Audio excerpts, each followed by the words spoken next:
kabajamtoota hordoftoota sagantaa kiyya kanaa har'a immoo waa'uma waaqeffannaa kanaan dura calqabisan irrattanii mata duree waaqaa jedhu irratti yaada kennaa. Egaa amantiin ilaalcha saba tokkootirraa burqitii, aadaa saba tokkootirraa burqitii, ayyaana saba tokkootirraa burqitii jennee jirra. Kanaafuu sabni tokko akka ilaalcha isaatirraa ka'ee waaqa akka itti ilaalu qabaa. Akki waaqeffannaan yookaan Oromoon waaqa itti ilaaluu fi akki warri biraa waaqa itti ilaalu gidduu garaagarummaan ni jira. Oromoon waaqa akka abbaatitti ilaalaa.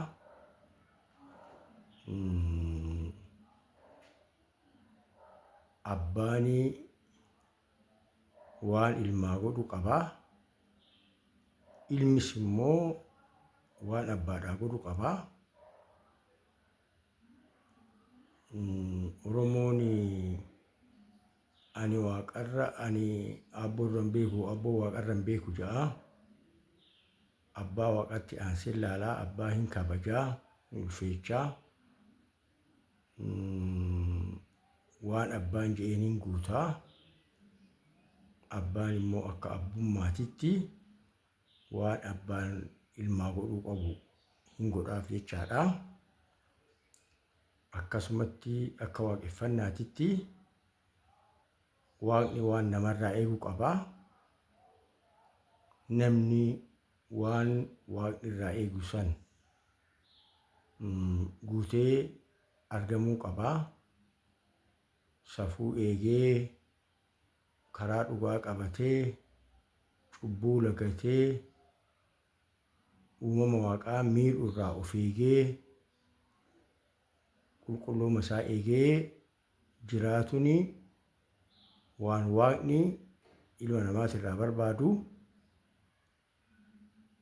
Hoo namni kana godhu immoo waaqni immoo uumama isaa kanaaf waan isa barbaachisu godhuufin akkuma abbaan ilmaa waan godhuu qabu sani waaqni si eeganu uumee seera isaa eegnee safuu isaa eegnee karaa qulqulluu karaa sirrii qabannee waaqni nu qajeelchisan qabannee hoo deemne immoo waaqnis waan nu barbaachisu nu godhuudhaafi dirqama akka qabutti ilaala Oromoon. Amantoonni biraa namni kuni waaqaa sagaduudhaaf, waaqaa jilbiffatuudhaaf, waaqa galateeffatuudhaaf qofa akka uumametti amantoota ibsantu jira. Akka waaqeffannaatitti garuu namnis waan ajaja waaqaa waan guutee argamuu qabutu jira. Waaqnis immoo nama uume kanaaf waan isa barbaachisu godhuufii qabaa jedhee amana. Akka amantii kaanii waaqni isaa sagannuuf nu uume osoo hin ta'in barbaachisaa waan taaneef nu uume waaqni. Nuyi waaqaafis lafa kanarrattis barbaachisaadha. Kanaaf barbaachisaa waan taaneef nu uume waaqni malee akka isuma qofa sagannuufii miti. Waaqni akka isaa sagannu qofaaf nu uume jechuun waaqni namaa gatii hin kennu. Namnis immoo waaquma sagaduu qofaaf uumame hoo jennee waaqumtuu maaliifi sagada qofa namarraa barbaada hoo jenne waaqumtuu hagam waan hundaa waltajjii godhee qixxeetti ilaalee deema kan jedhuuf yookaan immoo warra yeroo baay'ee mootii nugusaatiin bulantu nugusni hin ifamuu samiin hin qotamu akkuma jedhanii waaqas akkasitti ilaalan malee Oromoon waaqnu seera ofiititti buluu qabaa. Akkuma amma heerri mootummaa fi uummata jidduu jiru kana uummataa fi waaqa jidduu seera jira. Heera kana ilmi namaatis eegee bulaa gara waaqattis waan eegamtu jira jedha mana Oromoo. Kanaaf yeroo waaqa kadhatu yeroo tokko hadaraa jedhan hadaraa uumaa keetii hadaraa seera keetii seera kee eegi uumaa kee eegi nuu toli nuu roobii waan nu barbaachisu nuu kennii je'eet waaqnis akkuma namni waaqaa ajajamuu qabu waanis waan namni barbaadu godhuu akka qabutti akka mirga qabutti amana waaqeffataan. Jechi tokko kanaaf ragaadha. Intalatu hiyyeettidha. Waan nyaattu qabdu garuu gurra ishiititti lootii bitattee gurratti lootii godhattee jedhan. Waan nyaattu qabdu osoo waan nyaattu qabaannee faa maaliif bitattaa jennaanini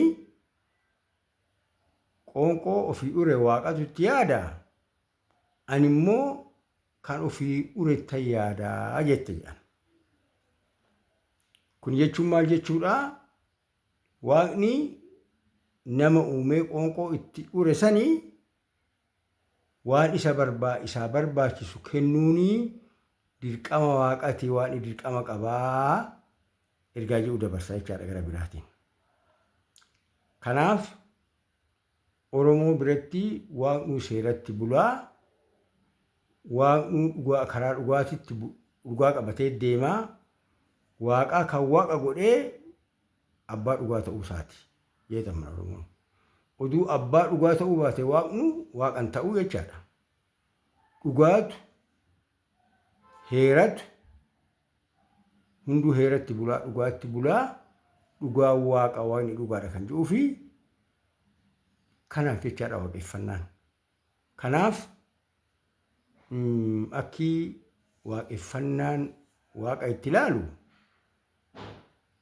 waaqnis itti gaafatama qabaa, dirqama qabaa, seeratti bulaa, dhugaatti bulaa, heera ofii kan itti bulu qaba waaqumtu kunuyyuu. Wanni heeratti hin bulle hin jiru, wanni dhugaatti hin bulle hin jiru. Namnis dirqama waan kenneeftu jira san eegee bulaa. Waanis immoo dirqama mataa isaa qabaa isa eegee bulaa. Malee akka warri biraa jedhutti waaqni akka waan dirqama hin qabneetitti akka waan gooftaa namni akkuma isaa sagadu akkuma isa tajaajilu barbaadee nama uumetitti hin laalu. Waaqeffannaani namni hin barbaachise yeetoo waaqni uumee wanni lafa kanarratti uumame hunduu barbaachisummaan isaa itti amanamee uumamee. Kanaafuu waaqni immoo waan uume sanii eeguu qabaa, tiksuu qabaa, waan seera uumamaatiin namni illeen immoo heera waaqaa san eegee uumama waaqaa oduu miine oduu walillee miine oduu dharan hojjenne qulqulluu ta'ee hoo jiraatee waaqni immoo eegee inni qulqulluu ta'ee heera waaqaa eegee heera safuu eeggatee jiraatee waaqni immoo isaa toluudhaaf akka dirqama qabutti fudhataa jechaadha. Kanaaf ilaalchi ambii waaqa waan itti gaafatamaa wayituu hin qabu jedhee yaadutti osoo hin taane innillee akka dirqama qabutti, innillee akka seera qabutti, innillee akka seeratti bulutti waaqaayyuu kan waaqa godhee dhugaa ta'uu abbaa dhugaa ta'uutu waaqallee guddaa godhe. namumtuu uduu karaa dhugaa qabatee qulqulloomina isaa eegee deemee ayyaantummaan isaa haga waaqatis ga'uu baatu itti dhiyaata hin guddataa jedhamee yaadama. Qulqulloominni dhugaan ayyaantummaa namaa hin guddisaa jedhamee yaadama. Kanaafuu Oromoon waaqa akka abbaatitti ilaalaa. Akkuma abbaan ilmaa waan godhuu qabu waaqnis nama uume kanaa waan godhuu qaba. Akkuma ilmi immoo abbaa kabajee seera abbaan waan abbaan jedheen eegee buluu qabu immoo ilmi namaatis seera waaqaa safuu waaqaa eegee buluu qaba jedheeti yaada jechaadha.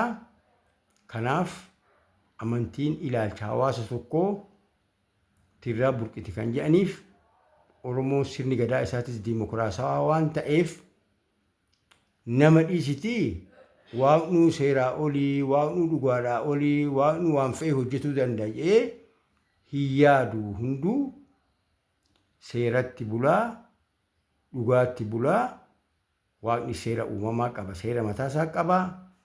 Kanaaf Oromoon waaqa kadhatullee hadaraa seera keetii, hadaraa uumaa keetii nuu toli jedhee akka inni illeen dirqama qabu biratti dubbataa akka waaqa kadhatu waan guyyaa guyyaadhaan Oromoon godhurraa agarree jirra.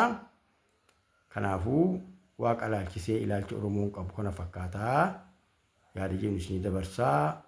Har'aaf kanuma irratti guduunfaa galatooma.